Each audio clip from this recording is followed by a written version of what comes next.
Boa noite. A graça e a paz do Senhor. Amém. Abre sua Bíblia no Evangelho de João, capítulo 12, e nós vamos ler a partir do verso de número 23.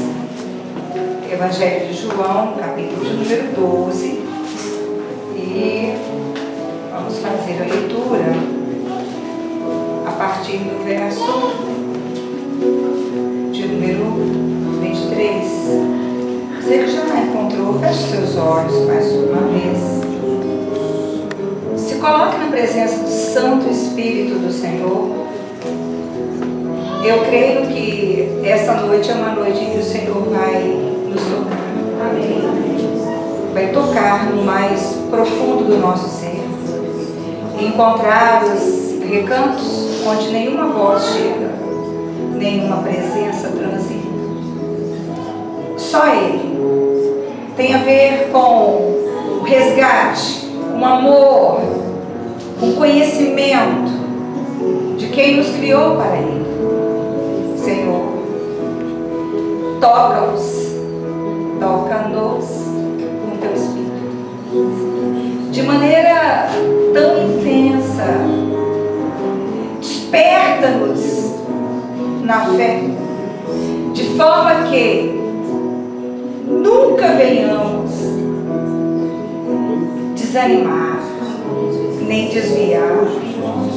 Estabelece-nos no centro da Tua vontade, de forma que a mente de Cristo, ela venha a ser a nossa mente. Que haja um fortalecimento da Tua igreja, para a renúncia do próprio eu, para que diminuamos e que Tu venha crescer, porque se trata de Ti, vivemos para Ti. O nosso alvo é sermos aprovados por Ti. Nesta noite, Senhor, tudo que precisa ser abalado dentro do nosso ser, tudo que tem que ser quebrado, tudo que precisamos deixar morrer, para que a Tua vida venha nascer e frutificar em nós, venha nos alcançar, muda a nossa sorte, que venhamos viver aquilo que o Senhor tem para que vivamos. Cerca este lugar com a Tua presença, repreende toda a força do inferno, todo espírito de morte. Meu Deus, envia o Teu anjo com uma espada e que haja purificação de mentes e corações, mudanças, meu Deus, de comportamentos, sentimentos, para que a Tua glória seja vista em nós, em nome de Jesus. Diz assim a palavra do Senhor. Jesus respondeu: chegou a hora de ser glorificado o Filho do Homem. Digo-lhes verdadeiramente que se o grão de trigo não cair na terra e não morrer, continuará ele só, mas se morrer, dará muito fruto. Aquele que ama a sua vida a perderá, ao passo que aquele que odeia a sua vida neste mundo a conservará para a vida eterna. Quem me serve precisa seguir-me, e onde eu estou, meu servo também estará. Aquele que me serve, meu Pai o honrará. Somente até aí, e você pode se assentar. Estavam procurando ver Jesus, queriam conhecer a Jesus. E Jesus Cristo, instruindo os seus discípulos, lá no verso de número 23, ele diz assim: chegou a hora de ser glorificado o Filho de Deus. Você tem anseio verdadeiro, forte, desejo ardente por ver Jesus? Você tem consciência dos tempos dos quais nós estamos vivendo? Nós estamos vivendo tempos muito difíceis, mas Jesus Cristo também definiu o nosso tempo como o tempo do Filho ser glorificado. O Filho ser glorificado é o Filho ser visto por todos quantos desejarem vê-lo. Aqui ele não está falando do juízo final, quando nós o veremos. Ele está falando do agora, onde a glória do Filho é vista através do seu povo. E uma pergunta, ela se levanta: você tem visto Jesus em você? As pessoas têm visto Jesus em você? Dito de outra forma, dá para ver Jesus em você? O que atrapalha a glória de Deus ser vista através dos seus filhos? E aí Jesus, ele vem dando um caminho. Ele disse assim: aquele que quiser vir após mim, ele precisaria tomar uma decisão. E que decisão é essa? Negar a si mesmo. Tomar a cruz. O que é a cruz para você? Ela é um símbolo que você gosta ou não gosta?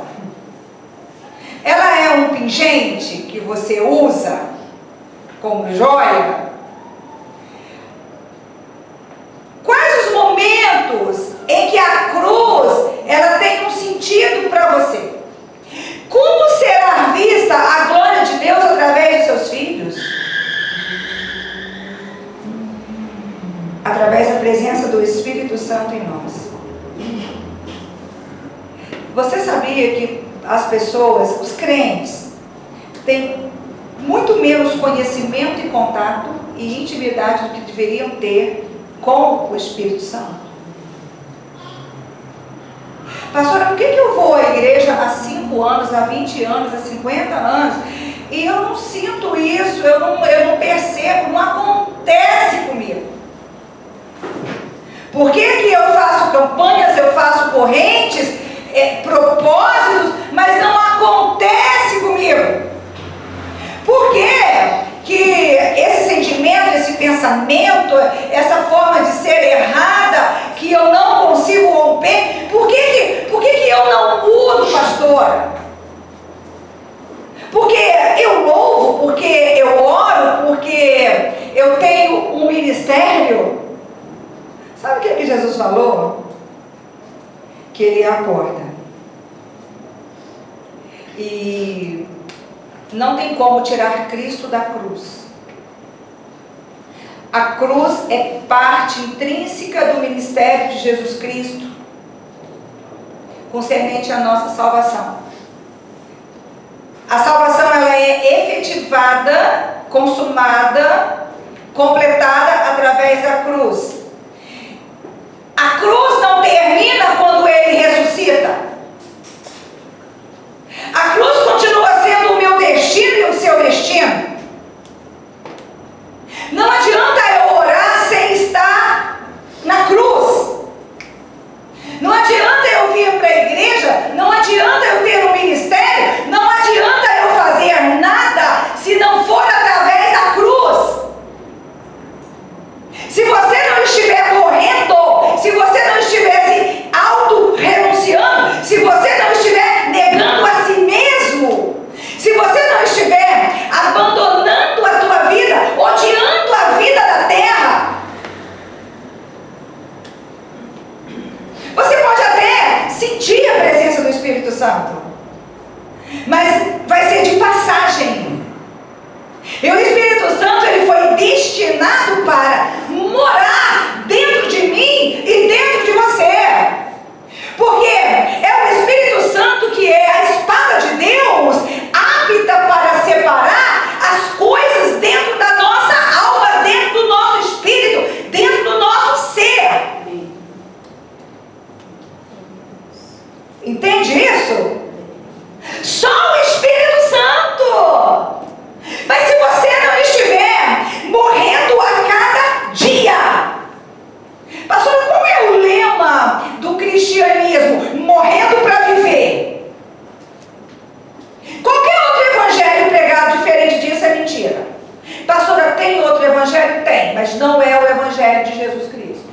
Paulo falou sobre outro evangelho. Paulo falou sobre até outro Jesus que eles arrumaram aí para pregar dentro da igreja. Outro evangelho dentro da igreja, outro Jesus dentro da igreja. Só que sem a cruz, tem ação de Deus organizada e atuante de maneira profunda dentro do seu ser. Então você continua crente, porém contaminado pelo pecado? Peraí, a gente tem que fazer algumas distinções. Pecador sim, contaminado pelo pecado não. Porque ele nos purifica. A gente canta, né? Purifica-me, Senhor, quero ser como tu és. A gente se deixa purificar? Eu queria falar sobre a necessidade da igreja de purificação para reluzir a imagem de Cristo, para que o mundo possa ver Jesus. Deixa eu dizer uma coisa para você. O céu, ele quer trabalhar em mim e em você, mas de maneira profunda. Porque eu e você somos o único instrumento pelo qual o céu pode revelar Jesus ao mundo. Você consegue compreender isso? Quando a gente vai lá no livro de Daniel, no capítulo 1, e lemos os primeiros versículos a partir do verso de número 1, você vai ver a chegada do Daniel e dos seus 3 amigos à cidade de Babilônia. Diz assim: no 3º ano do reinado de Joaquim, rei de Judá, Nabucodonosor, rei da Babilônia, veio a Jerusalém e a sitiou. E o Senhor entregou Joaquim, rei de Judá, nas suas mãos. Também alguns dos utensílios do templo de Deus, ele levou os utensílios para o templo do seu Deus, na terra de Sineá, e os colocou na casa do tesouro do seu Deus. Então o rei ordenou que Aspenaz, o chefe dos oficiais e sua corte, trouxesse alguns dos israelitas da família real e da nobreza, jovens, sem defeito físico, de boa aparência, cultos, inteligentes, que dominassem os vários campos do conhecimento e fossem capacitados para servir no palácio do rei. Ele devia ensinar-lhe a língua e a literatura dos babilônios. O rei designou-lhes uma porção diária de comida e de vinho da própria mesa do rei. Eles receberiam um treinamento durante 3 anos. Depois disso passariam a servir o rei. Entre esses estavam alguns que vieram de Judá: Daniel, Ananias, Misael e Azarias. O chefe dos oficiais deu-lhes novos nomes. A Daniel deu o nome de Beltesazar, a Ananias, Sadraque, a Misael, Mesaque e a Azarias, Abidnego. Daniel, contudo, decidiu não se tornar impuro com a comida e com o vinho do rei, e pediu ao chefe dos oficiais permissão para se abster deles. A religião judaica é marcada por muitos rituais, e os judeus, eles entendiam com muita clareza essa questão da contaminação. E eu vejo que os crentes, eles não compreendem direito o que é a contaminação. Você sabe por que essa ordem dada aos viventes: do pó viestes, ao pó voltará, o pó volta para o pó? Porque o homem, ele foi criado e formado por Deus do barro da terra. A terra deu barro para que o homem pudesse ser formado. E o homem, criado do barro da terra, pecou contra Deus e contaminou a terra. Por isso, a sentença de morte exige de que ele volte o pó até que a terra, pelo fogo, seja destruída e recriada. Então, a gente precisa entender qual é o efeito colateral de uma contaminação. Uma contaminação altera o estado original, torna a pessoa má. O contaminado é separado para o juízo. Aonde tem uma contaminação, tem uma sentença de destruição. Os judeus sabiam das leis de separação. Eles não tocavam morto, contaminação com parentes bem próximos, animais, adultérios, a contaminação com ídolos. eles sabiam que toda aquela terra que eles herdaram, elas pertenciam a outros povos, os jebuseus, os fariseus, os cananeus, os heteus, né? E Deus deixou muito claro que estaria extirpando eles daquela terra, como se aquela terra estivesse vomitando eles por causa da contaminação que eles levaram para aquela terra. Então os judeus, eles compreendiam isso. Então Daniel sofre a sentença enviada através da Babilônia. E a sentença babilônica, ela chega por causa de um pecado cometido pelo rei Ezequias. Depois que ele foi curado através do profeta Isaías, ele abriu o palácio, ele abriu o templo e ele permitiu que os inimigos entrassem e olhassem, colocassem os olhos e vissem tudo quanto ele tinha. E o Senhor foi muito claro com o rei: tudo isso que você deixou o olho do inimigo contemplar será levado daqui para a Babilônia pelo inimigo. E se cumpre depois do reinado de Manassés, um dos piores reis que Israel já teve.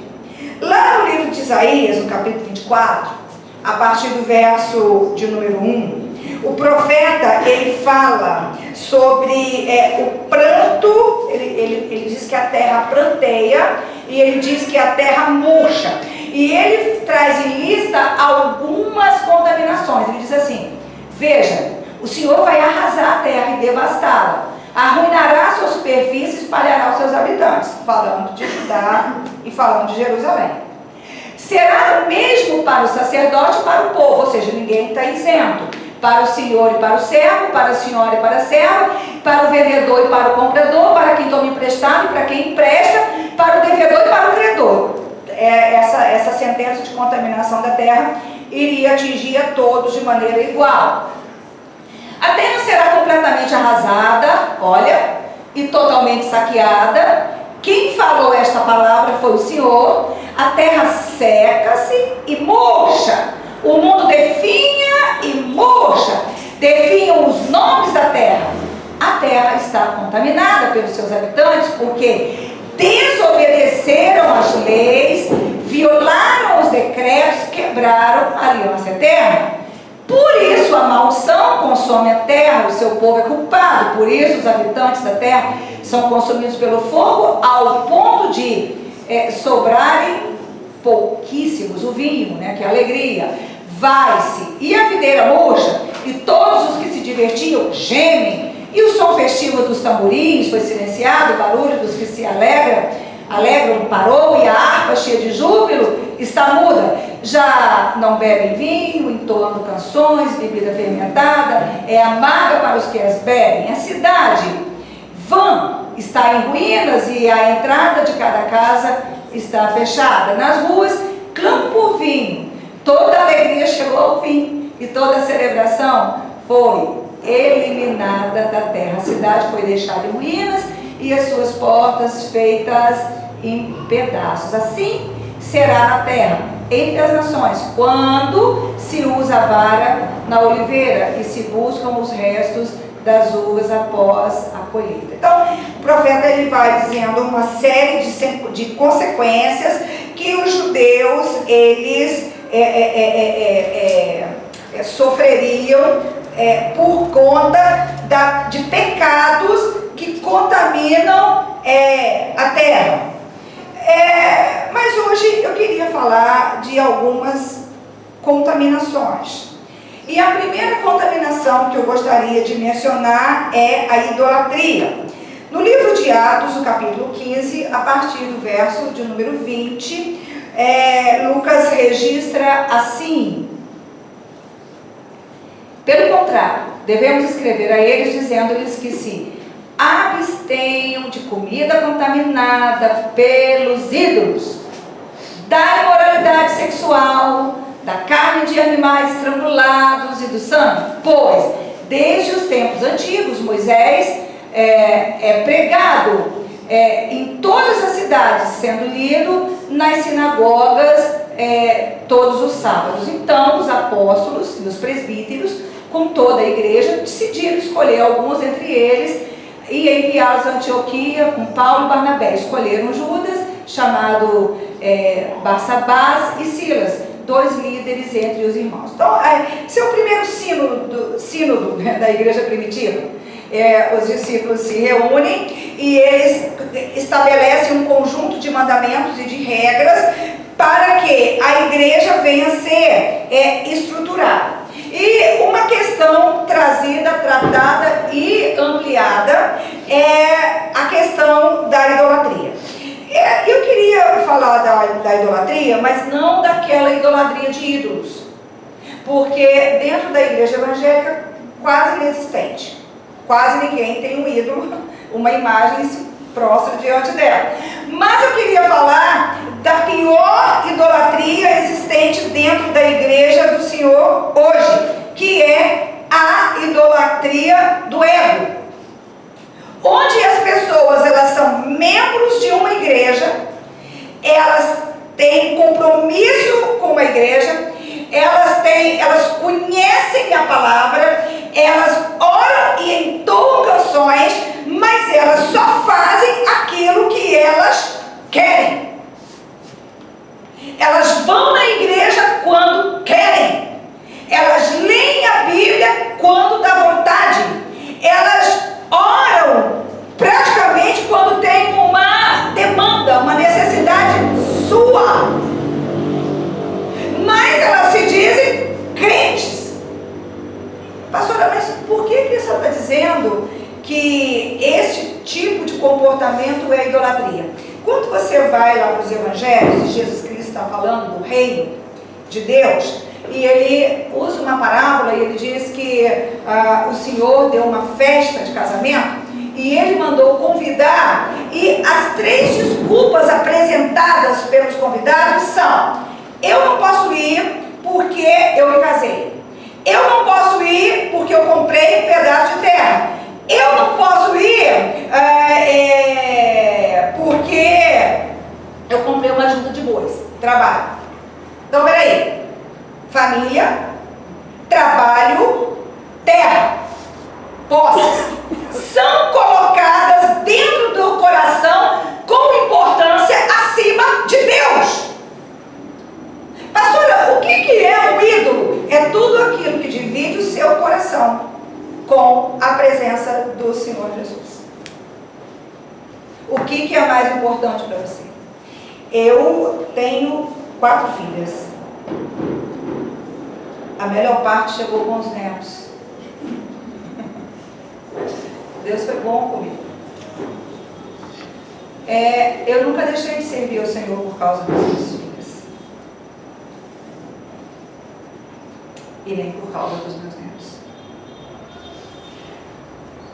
A minha prioridade sempre foi o Senhor Jesus. O que você deixa emergir com prioridade dentro do seu coração? Pastora, mas eu quero... deixa eu te explicar. É que eu tenho o meu jeito, sabe? Nós vivemos numa era em que cada cristão tem o seu jeito. E aí, eu estou aqui para te dizer que Deus, ele não gosta do seu jeito. Que Deus, ele não entende o seu jeito. Que você foi comprado por preço precioso para ser do jeito de Deus. Que aquilo que você ama, você tem que desapegar. E aquilo que você não gosta, você precisa aprender a amar. Que existe um que dentro de você tem que dar o tom da tua personalidade. Das escolhas que você vai fazer. Não dá para fazer isso sem cruz. A igreja, ela nunca esteve tão perto do inferno como hoje. Nós nunca vivemos numa geração que espelhasse tão de perto o inferno como a geração atual. Nunca o homossexualismo foi tão aderido aceitado e propagado. E sabe o que eu acho graça? Que crente brinca com isso. Crente brinca com isso. Eu não tenho nada contra homossexuais e nem estou aqui para julgar ninguém. E a mim foi dada a graça de amar a todos em Cristo. Não é uma obra minha, é do Espírito Santo em mim. Mas eu não tenho outra palavra para pregar senão aqui está aqui. E pais, os pais brincam com isso. A gente manda os filhos para a escola que vão dizer que isso é normal, permitido, aceitado e incentivado. E os pais brincam com isso. Sabe, a gente vive numa época em que os pais trazem as crianças para a escola bíblica dominical, mas eles não se afligem e nem se incomodam na alma da criança se identificar e gostar com algum desenho, filme ou artista que prega isso. Os pais permitem que os filhos contornem dentro do coração admiração por homossexuais. Como se isso fosse tolerado. É uma experiência da juventude e agora ficou para trás. Não é assim. Isso é contaminação. Isso não é uma coisa simples. Não é assim, perdão, Senhor, me passou. Isso contamina a tua alma de maneira ampla. E coloca lá dentro uma resistência à voz do Espírito Santo.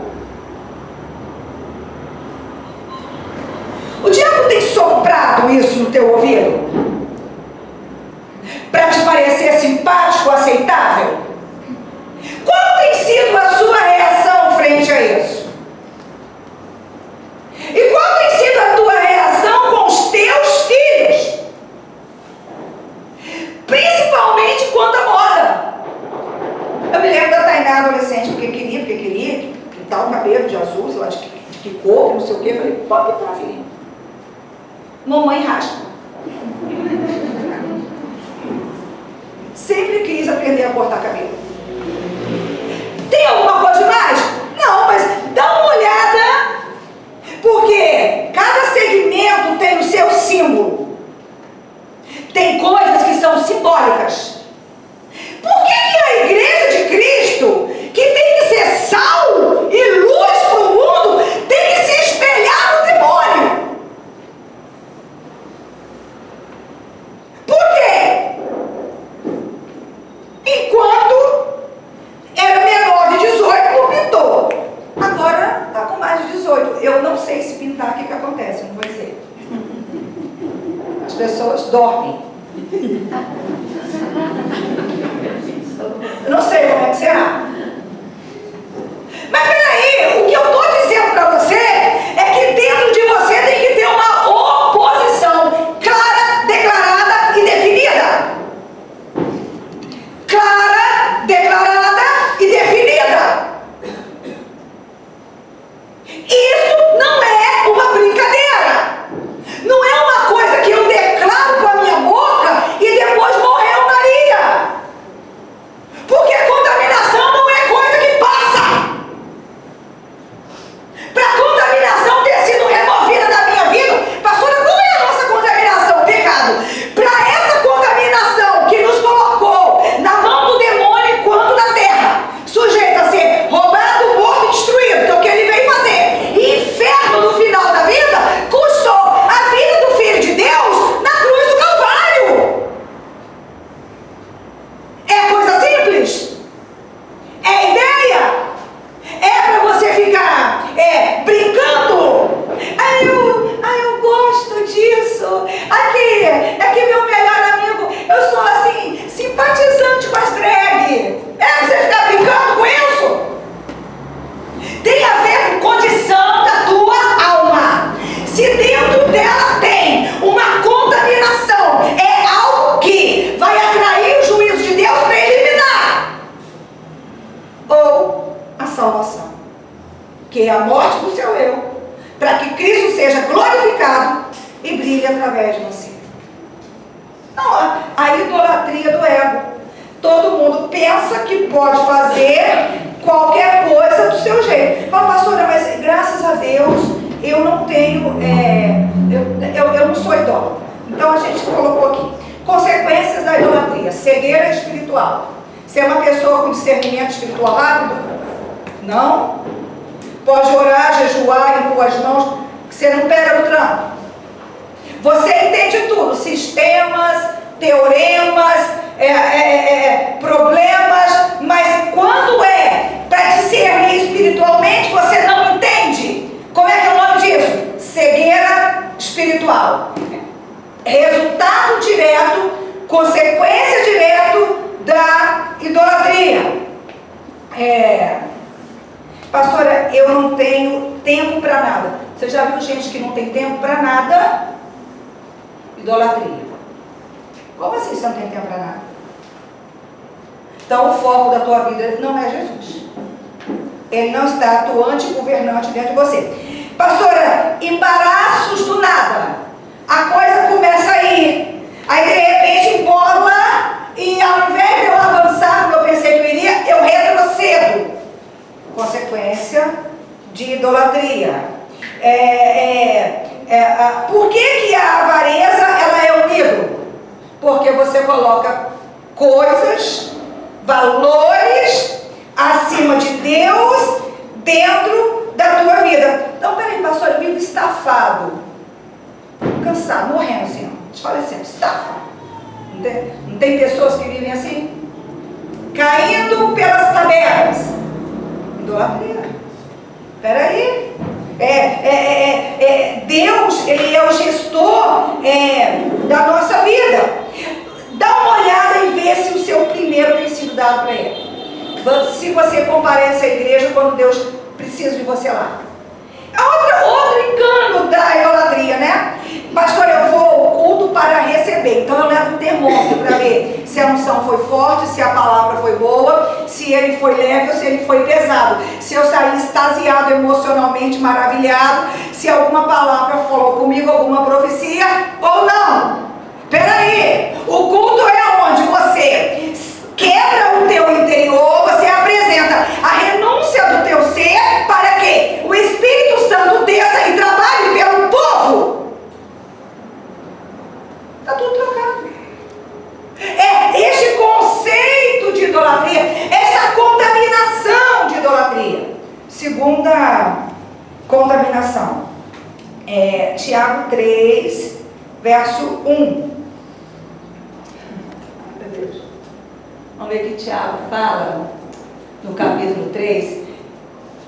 Tem crentes que padecem a vida toda por causa dessa contaminação. Conseguem entender que é contaminação de jeito nenhum. Meus irmãos, não sejam muitos de vocês mestres, pois vocês sabem que nós, os que ensinamos, seremos julgados com maior rigor.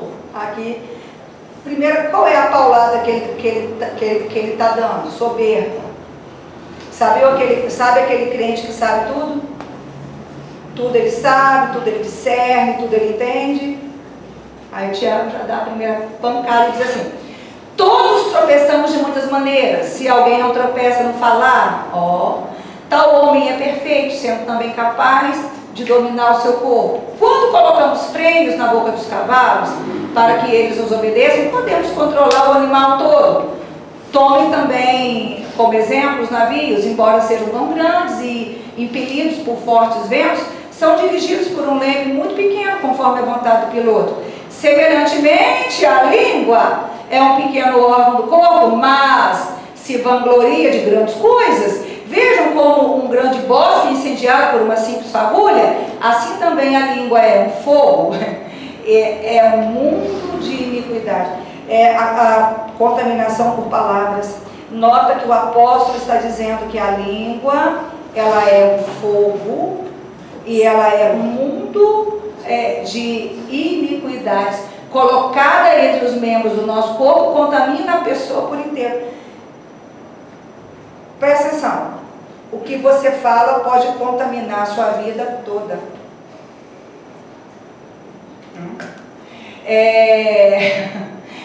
Incendeia todo o curso da sua vida.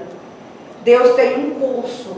Você sabia que Deus tem um plano para cada pessoa que nasce debaixo do sol?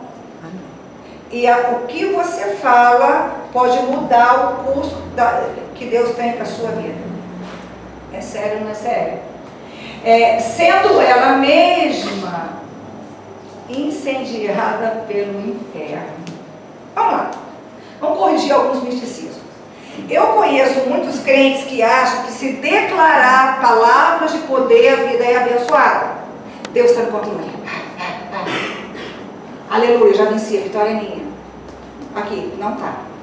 Se você não morrer como um grão de trigo, se você não negar a si mesmo, se você não se quebrantar, se a cruz não for parte integrante da tua existência, o sentido da tua vida, declare a Bíblia inteira, recite ela, leia o Salmo 91, 23, quais os outros? Todo dia, de manhã, 7 vezes, sua vida vai dar tudo errado do mesmo jeito. Fala, pastora, mas não é uma contradição? Não, calma, eu estou falando, você falando a partir do reino de Deus. A palavra de Deus não é mística. Agora, estando você do lado de lá, falando você coisas ruins, basta uma palavra e o inferno inteiro pega e executa.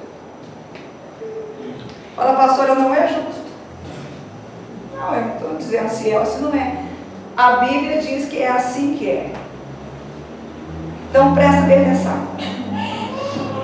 Pessoas que têm por hábito se colocar sempre acima dos outros. O que você acha? Está fazendo o quê? Que no falar está derrubando alguém, depreciando alguém, jogando alguém para baixo. Presta atenção.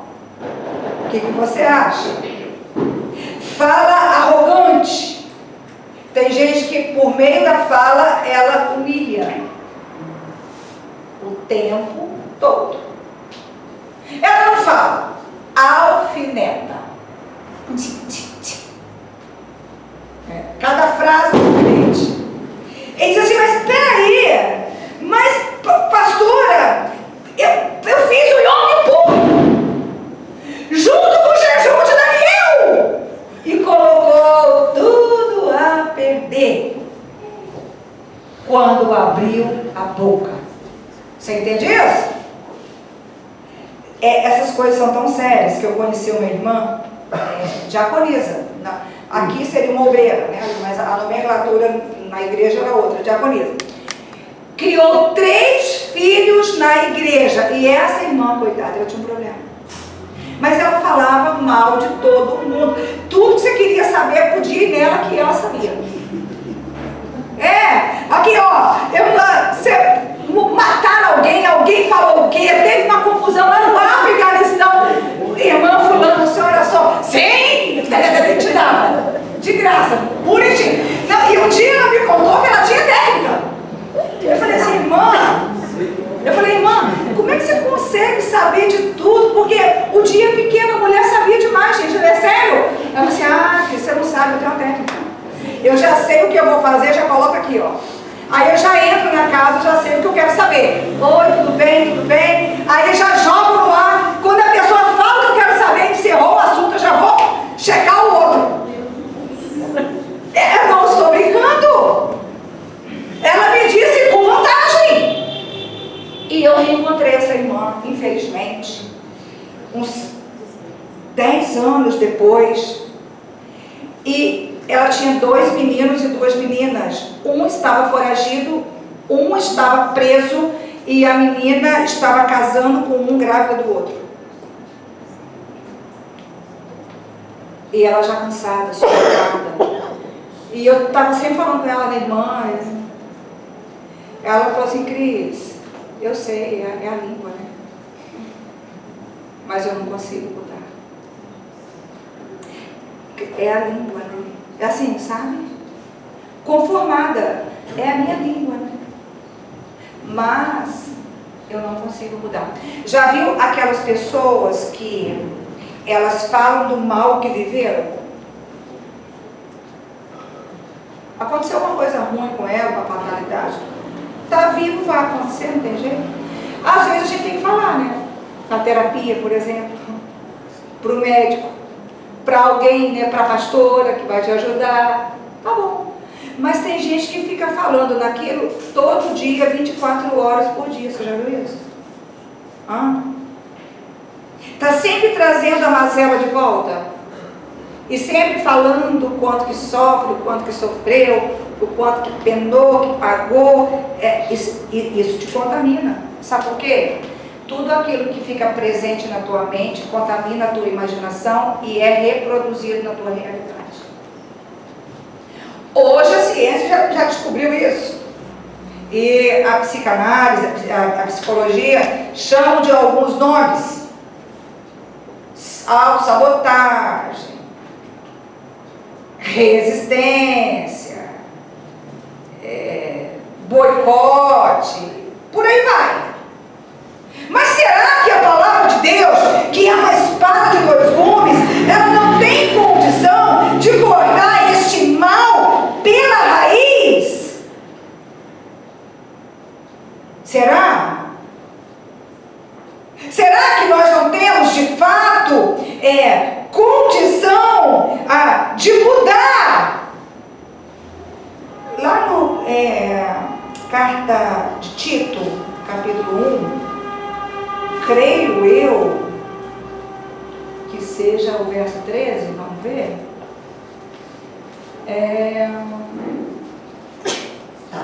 Tal testemunho é verdadeiro, portanto, repreenda-o severamente para que sejam sadios na fé.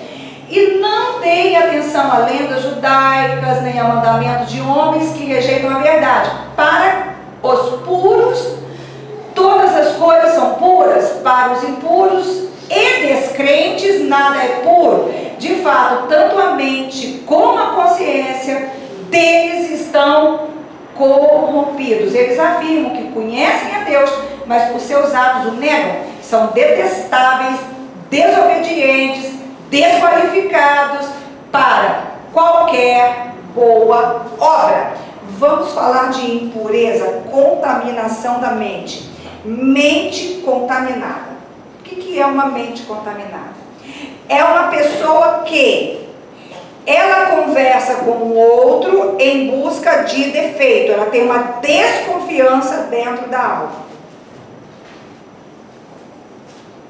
Ela está sempre achando que vai descobrir algo terrível. Ou, ao analisar uma atitude, uma explosão de alguém, uma palavra, né, talvez inoportuna, dita por alguém, ela não sabe o porquê, ela não sabe o que a pessoa está passando, ela não sabe da realidade da pessoa, mas ela antecipadamente julga e tira uma conclusão. O que é que o Tito está falando? A mente dessa pessoa, ela foi contaminada. Contaminada pelo quê? Por experiências negativas que ela teve com outros. Você sabia que nós somos chamados não para reproduzir nada de acordo com ninguém? Nós somos chamados para agir, não reagir. A ação tem que partir de mim. Eu não posso depender que me amem para eu amar. Eu não posso depender que me queiram bem para eu querer o bem. A ação primária compete a mim e ela é norteada pela palavra e pela presença do Espírito Santo dentro de mim, pelas experiências que eu construo com o Senhor. Se eu não pedir ao Senhor que com fogo venha purificar a minha mente, me desligando do passado. Uma das unções, né, que José recebeu é a unção de Manassés. E o nome Manassés significa: porque Deus me fez esquecer de todo o passado e de toda a casa de meu pai. Ou seja, você não pode ficar guardando as mazelas, os fracassos, as derrotas, os traumas e se nortear hoje através deles. A palavra da verdade tem que ser explanada, tem que ser estabelecida, tem que ser fixada. A espada do Espírito precisa trabalhar dentro do seu ser, dentro da sua alma, de forma que haja cura. Hebreus capítulo 12, verso 15, artigo 15, o autor, que para mim é Paulo, os teólogos dizem que não, mas o autor diz assim: cuide que ninguém se exclua da graça de Deus, que nenhuma raiz de amargura brote e cause perturbação, contaminando a muitos. Vamos lá. Pastora, o que é uma raiz de amargura? Que o autor já disse que contamina, sim ou não? Sim. Pastora, a quem que a amargura contamina? O seu destino e as pessoas que estão junto com você. Cresça criado por uma mãe amargurada. O que você acha que você vai ser? Amarguradinho. É certo. Vai ser. Case com um cônjuge amargurado. Com o passar do tempo, você está mais azedo que limão. Fala, gente, mas como é que pega? Pega a amargura, pega e contamina. E contamina o seu destino, trazendo embaraço e trazendo retrocesso. O que é a amargura em si? A amargura em si são perdas, dores, fracassos e derrotas que eu não superei.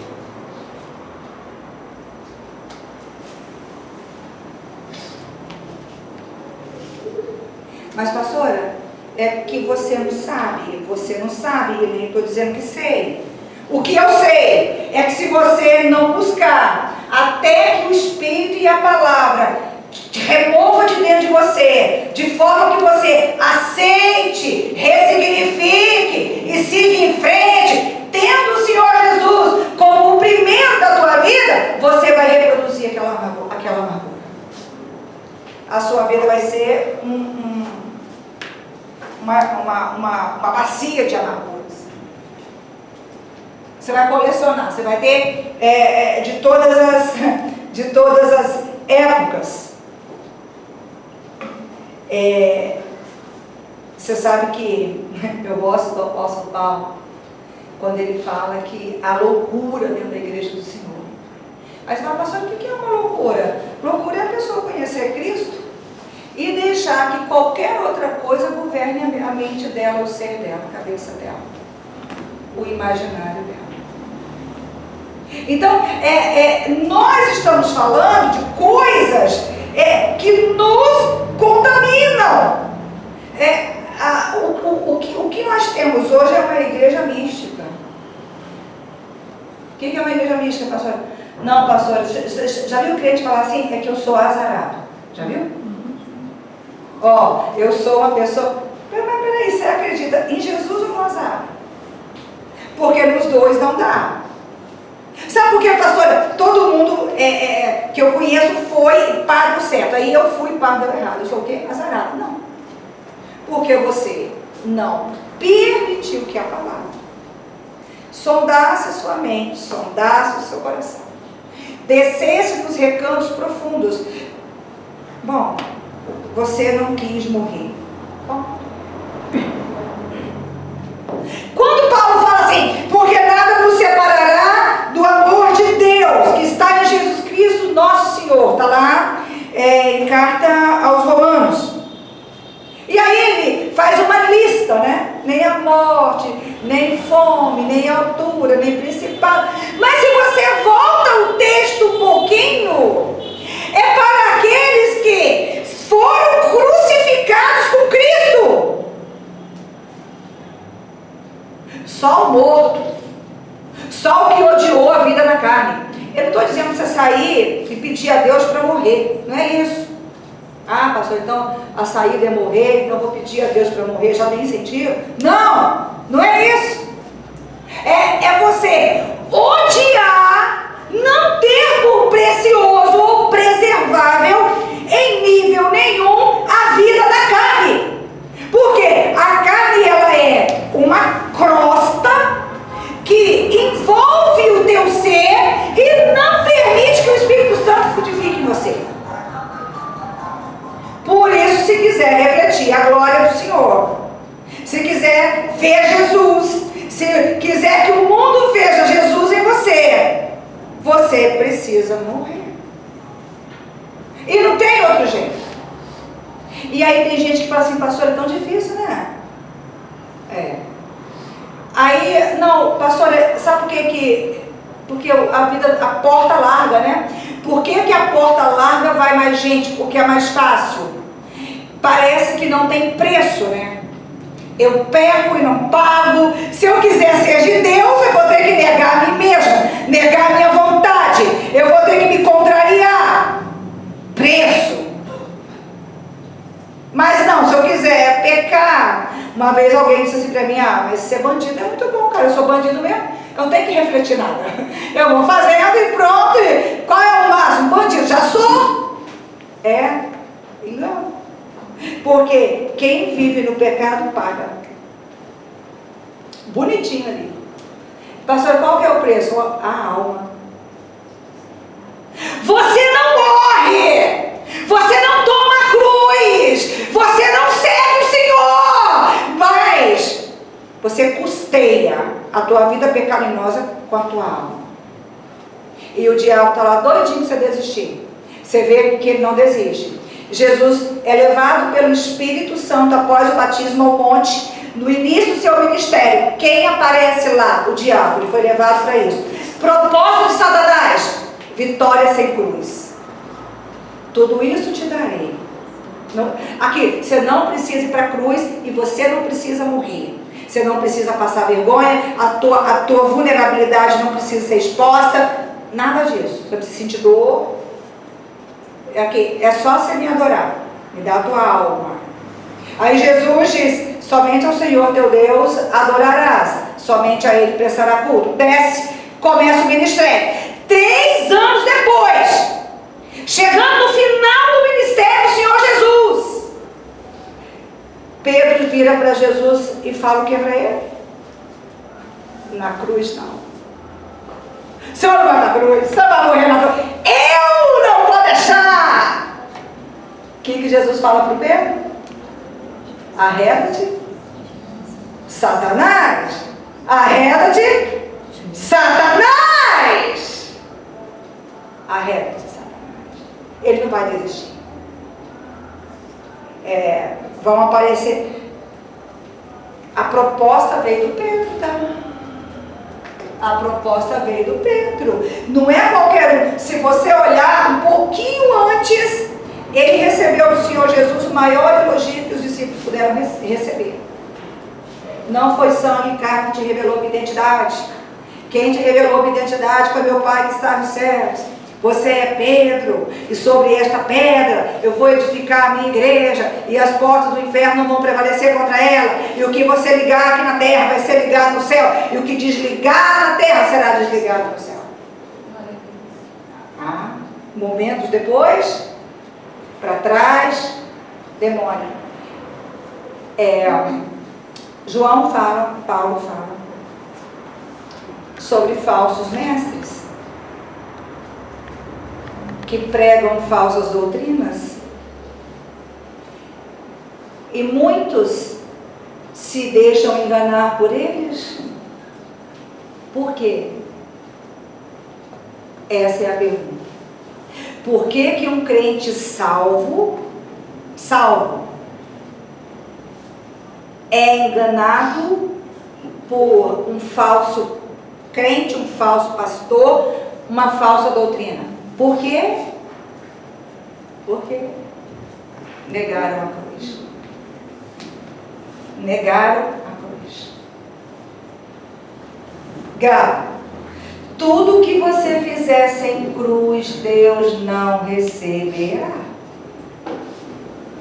Tudo que você fizer sem cruz, tudo que não incluir arrependimento, tudo que não incluir confissão, tudo que não incluir contrariedade do eu, tudo que não incluir ruptura e distinção em relação à carne, o pecado e o inferno, Satanás e seus demônios, Deus não recebe. E aí?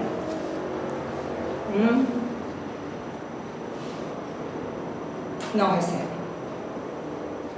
Aquela falcatrua, aquela picaretagem, aquela falsidade, aquele veneno que às vezes corre aqui, você pega o lenço e limpa rapidinho, sabe? O veneno disfarçado de bondade e educação, simpatia. Todos aceitam, todos gostam. Sabe qual é o problema dos crentes de hoje? Eles criam demônios como se fossem cãezinhos. Alimentam gostos, convicções, posicionamentos que o Senhor não aceita.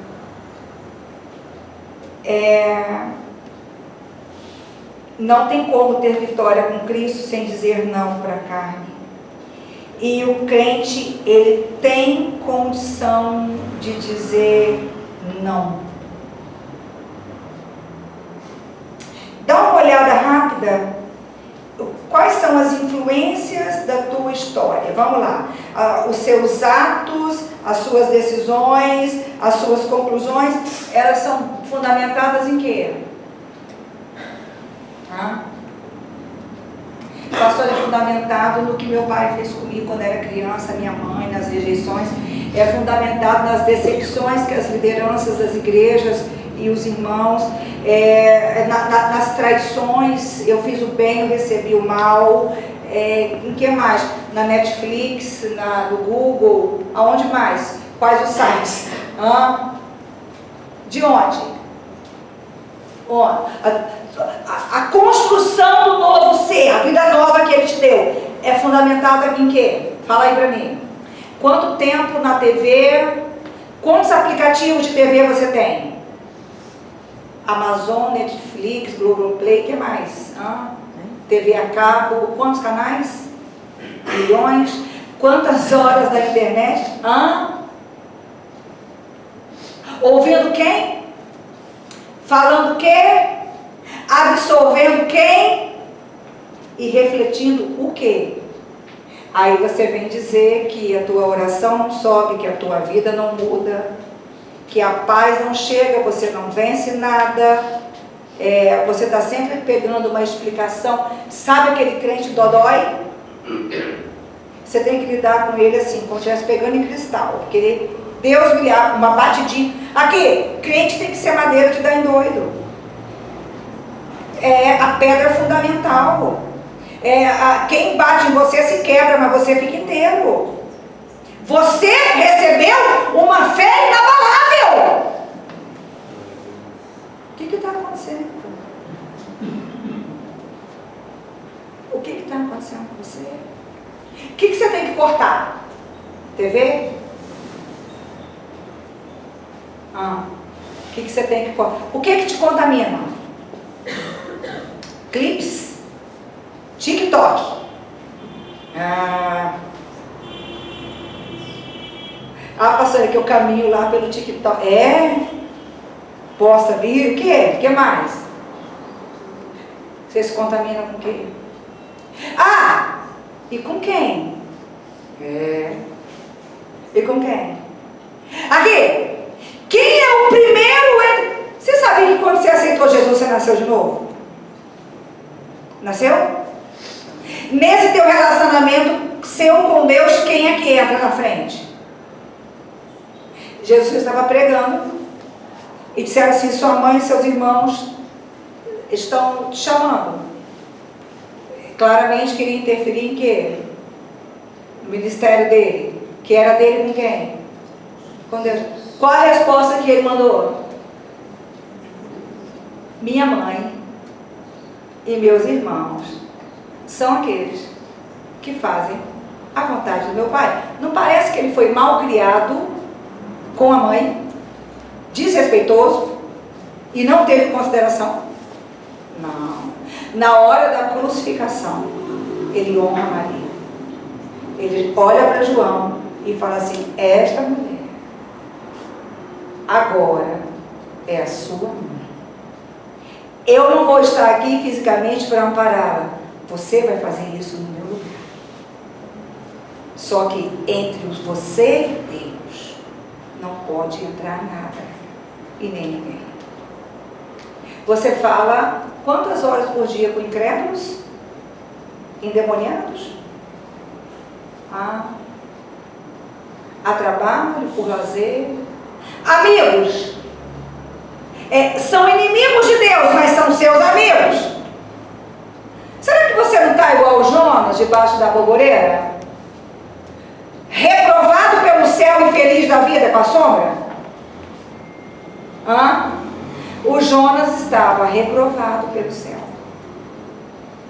e feliz da vida com a sombra.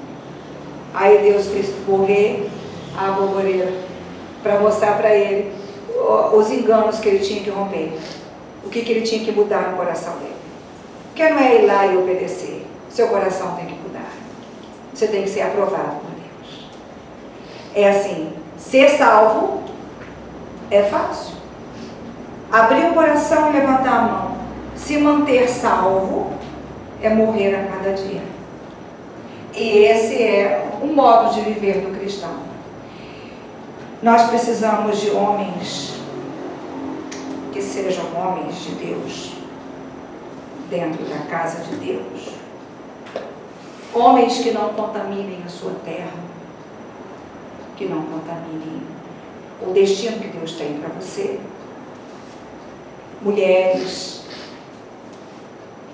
jovens, adolescentes, aprovados pelo céu. Não é a igreja que tem que te entender, não é a pastora que tem que te compreender, é o céu que tem que te aprovar. O efeito colateral da contaminação: amarração e retrocesso de vida. O efeito colateral da idolatria: cegueira espiritual, amarração e retrocesso. Que você possa entender que a tua fala pode contaminar a tua vida toda e que você entenda que você foi salvo pelo céu para falar das boas obras do Senhor. Não fica reproduzindo coisa ruim para todo sempre, amém, não. Fala o necessário. Pede o Espírito Santo para apagar. Busque a unção de Manassés e comece a falar aquilo que Deus fez, está fazendo e vai fazer. Que Ele possa falar com mais força e intensidade aos corações. Coloque de pé, feche os teus olhos, levanta sua mão direita bem alto. Contaminações, fala com Deus. O Brasil é completamente contaminado pela feitiçaria e pela idolatria. A feitiçaria é ensinada como cultura nas escolas. Ensinaram o teu filho sobre Saci Pererê, a mula sem cabeça, boi bumbá, é cultura? Mas é feitiçaria também. Fala com o Senhor agora, se apresenta a Ele. Ele é aquele que pode te purificar, Ele purifica você do teu passado. Teu passado não te define. Deus não trabalha no passado. Ele é o Deus de hoje e será eternamente. Você consegue entender hoje? Isso? Hoje, o que você faz nele hoje fica para sempre. E o que você não faz nele, ele apaga. Ele lança no mar do esquecimento para não ser lembrado nunca mais. Fala: Senhor, eu estou aqui porque eu preciso ser purificado. Apresenta o teu coração. Deus é o primeiro para você. Pastor, é por causa da minha esposa, ela não vai, eu não vou. Se ela não dança, eu não danço. Se ela dança, eu danço. Não. Não. Entre você e Deus, ninguém tem o direito de entrar, nem mãe, nem pai, nem esposa, nem filho, nem neto, bisneto, ninguém, nem pastor. Entre você e o teu Deus. Ele é a tua direção. Ele é a força da tua vida. Ele é a força da tua existência. E hoje ele está dizendo assim, eu creio, sabe, irmãos, que contaminações serão expurgadas, apagadas, acobertadas pelo sangue. E eu creio que vidas vão dar estirões. Eu creio que você vai avançar. Você vai vigiar no que fala, no que sente. Você vai vigiar o que você pensa. Aleluia. Entra na presença do Altíssimo Deus agora. E fala, tu és uma espada. O Senhor me cerca com espada. Pronto. Não, peraí. Comece a tua oração assim. Tua palavra vai ficar. Já coloca assim. A respeito de você, tua palavra ficará. Agora, o que eu tenho que passar, o que eu tenho que sofrer, o que eu tenho que entender. Será que tem alguém que queira Deus? Fala, Senhor, se eu não entender com a mente, me arrebenta com a vida. Mas eu não posso viver sem o Senhor. Será que tem alguém com essa disposição? Se eu não entender, Senhor, a palavra pregada, me arrebenta, mas não me deixa vencer sem ti. Não me deixa encontrar contentamento sem a aprovação do céu. Aleluia. Porque eu sei que o sangue espargido na cruz, o que jorra no tabernáculo do céu, aleluia, ele vai pingar sobre a tua vida e sobre a tua história. Porque esse ano é o ano da excelência. E você vai se mover baseado nele. Passados, enganos, fundamentos enganosos, amarguras, idolatrias, feitiçarias vão ficar para trás. Fala, Senhor, visita a terra do meu ministério. Fala com ele. Visita a terra da minha igreja. Visita a terra da minha vida. Visita a terra do propósito que o Senhor tem para mim. Aleluia. Pede para Ele vir agora com poder e com força. Com poder e com força. Fala, Senhor, a minha língua, as contaminações. Jesus disse que o que contamina não é o que entra pela boca. O que contamina sim é o que você fala.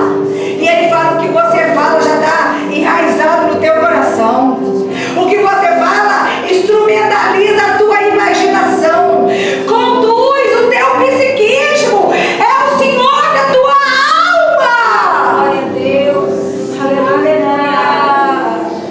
Fala para Ele, tu és o Senhor da minha alma, tu és o dono do meu coração. Eu creio, Senhor, que eu vou encontrar uma fonte de paz. Aleluia. Meu Deus, envia os teus anjos. Derrama do teu sangue. Visita essa igreja. Começa do altar. Aleluia. Começa do altar. Meu Deus, pessoas com a vida contaminada por palavras de pastores, sentimentos de pastores, de pastoras, misericórdia. Gente que foi levantada e erguida para abençoar, para proteger. Famílias destruídas pelo pai, pelo marido. Homens escravizados pelo adultério, pela pornografia. Escravos da pedofilia. Senhor, tem misericórdia. Mães, mulheres que eram para edificar uma casa, ser a alegria de uma casa.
Senhor, eu vou pagar o preço para saber o que é que o Senhor quer comigo. Porque eu fui compro e fui pago e eu preciso servir. Porque se eu não for servo, eu não serei nada. Fala com ele. Eu fui comprado e eu fui pago. Eu recebi uma vida nova. Aleluia. Aleluia. Olha, eu preciso te servir. Eu preciso te servir. Ilumina os meus olhos. Senhor, eu vou conseguir. Eu decido. Decisão de crente é algo fortíssimo. Eu vou deixar mãe, eu vou deixar pai, eu vou deixar a televisão, eu vou deixar a internet, eu vou deixar minha convicção, eu vou deixar meu jeito, eu vou deixar o que tiver que deixar. Aleluia. Ilumina os olhos do meu coração. Fala com ele. Ilumina os olhos do meu coração. E que tudo eu venha discernir pela tua palavra e pelo teu Espírito. Fala com ele, fala comigo, Senhor. Fala comigo através de sonhos. Aquece o meu coração enquanto eu te louvo e te adoro. Aleluia. E fala, eu creio, eu me aposto da fé. Tudo aquilo que o Senhor disse que ia me dar, eu tomo posse. É meu. Aleluia.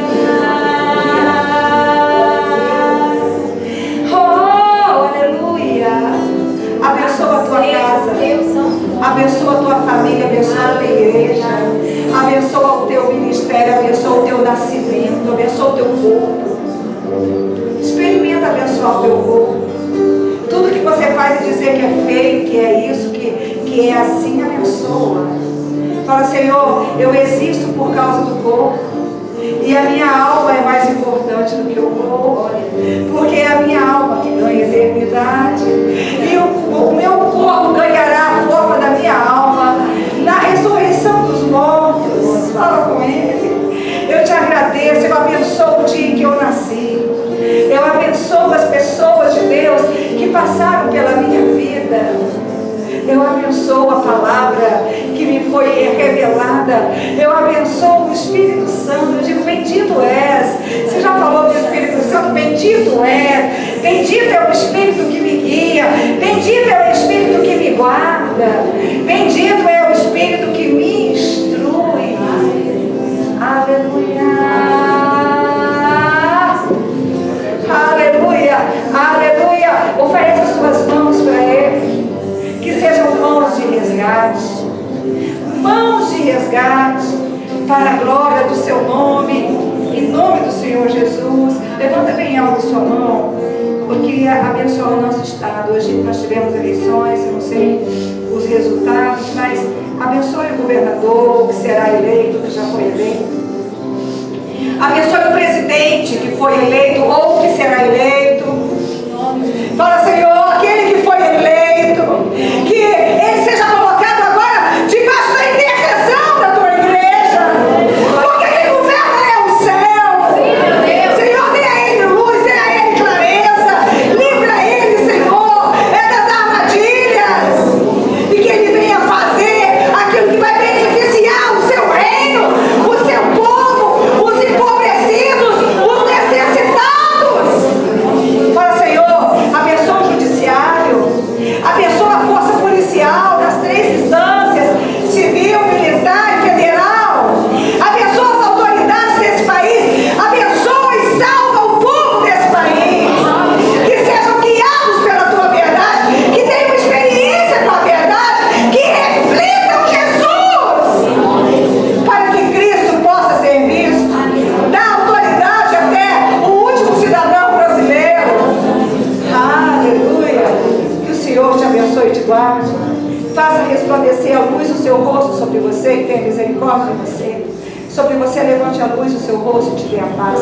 Cumprimente a pessoa que está ao seu lado.